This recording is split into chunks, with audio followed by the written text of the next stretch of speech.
From Orange County and the campus of Chapman University, this is the Chapman Business Report. Doing our spring assessment of the Southern California economy with Dr. Raymond Sfeir, longtime 30-year economist here at Chapman University. Thank you very much for joining us. Thank you. Let's look at some figures. Let's look at jobless rates, see how California stacks up. The nation, we're down to 5.7%, keep producing about 250,000 jobs.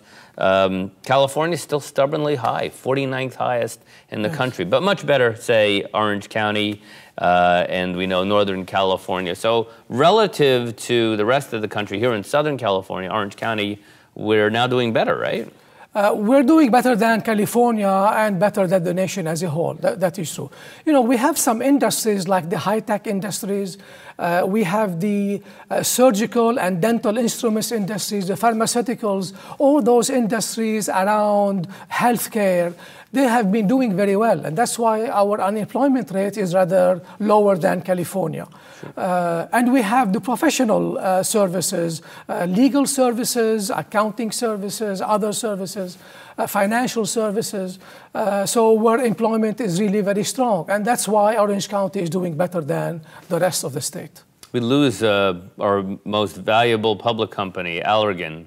It gets bought by activists. They'll keep the name, but they're going to be headquartered in New Jersey, lose a lot of jobs. As big as we are, we're over 3 million people, our gross county product, but it still hurts to lose a Tiffany company, right?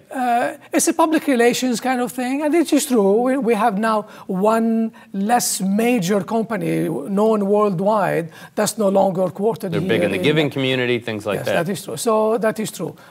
Some people are going to leave to other offices, maybe in another country or in another state. So there is a loss, there's no doubt about it. You do a very interesting survey, and I think you do it quarterly, where you talk to purchasing managers. So it's kind of getting behind the walls of companies, and you get an idea of maybe find the canaries in the coal mine, right? Yes. And I was reading your last couple, and you can find pros and cons. So you there's an index, and I guess if the index is above 50, we're going to be growing. That index has been falling. Is that a canary in a coal mine? So we were 61, third quarter of 2014, now we're down to 57. Yes. Is that alarmist at all? No, not really. We have grown enough at the manufacturing sector by itself in California in 2014. So this is just a slowdown. So our growth rate is not as high as before, but we are still going to continue to grow. So it is not really a high negative, it's just holding or a little bit less than what it used to be in 2014. Give me an idea, that manufacturing index, yes, and we're certainly not a manufacturing, we all know that, in Southern California, dynamo anymore, we were. Even in the best part of the 2000s, that number 61 would have been what? High 60s. High 60s. Sometimes low 70s, yes. When things were really humming strongly before the recession. So that is true. It's so funny. You look at some of the pros, because then people cite what they like and don't like, and what they're seeing in their business.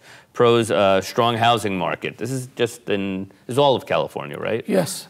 Strong housing market. They like the strength in the Mexican market, Latin America, South America, low commodity prices. The negatives: the housing market. So I guess it depends on your perspective. Yeah. A furniture business said, we sell to new home buyers, and that business is down. Wage and tax pressures, these are negatives. And the drought. Weigh in wherever you want. What do you hear? This is anecdotal. What do you think you heard a lot of? I think the drought is going to affect, in the coming few years, California probably more than anything else. Already with the strike that we had lately, those who were selling oranges, they really lost almost everything that was to be shipped because the port strike. Exactly. Now those who are producing nuts are worried that their product is not going to be shipped, and other countries who compete with us, they are really contacting our buyers and saying, hey, we can deliver right now. Why wait 3 months to get your delivery? But the water issue is really going to be a very big problem. First the prices and then the availability. It's interesting. It's supposed to rain this weekend. Yes, that will make a little difference. It takes won't solve it. It takes 400 gallons of water to produce 1 pound of rice. One walnut takes 5 gallons of water. So it's amazing how much water we use to produce what we're having. Unfortunately, there are some products, some crops that are going to be decreased in output in California, and many of them are going to move away from California, mostly to the south and to the Midwest, where the price of water is much lower than here. Last question. I go to this annual community indicator survey. I think you've been through it. Looks at all the demographics, trends in Orange County, Southern California, and they said the biggest concern is that young people in a certain age cohort, like 24 to, are leaving Orange County.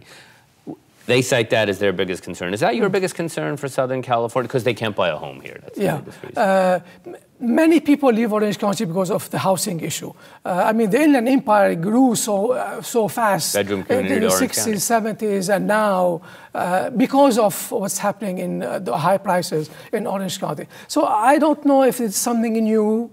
We're not going to have affordable housing here. As more of them get the jobs, because so many did not get jobs. They graduated last year, the year before, did not get a job. But as more and more of them get jobs, there is no reason why we don't go back to the situation that happened before, and people will be able to afford it. And as our friend Mr. Immel, the real estate guy, said, they'll borrow the down payment from the parents, Absolutely. and they'll be back. Yeah. He's Dr. Raymond Sfeir, a 30-year economist here at Chapman University. Thank you very much, Raymond. Thank you.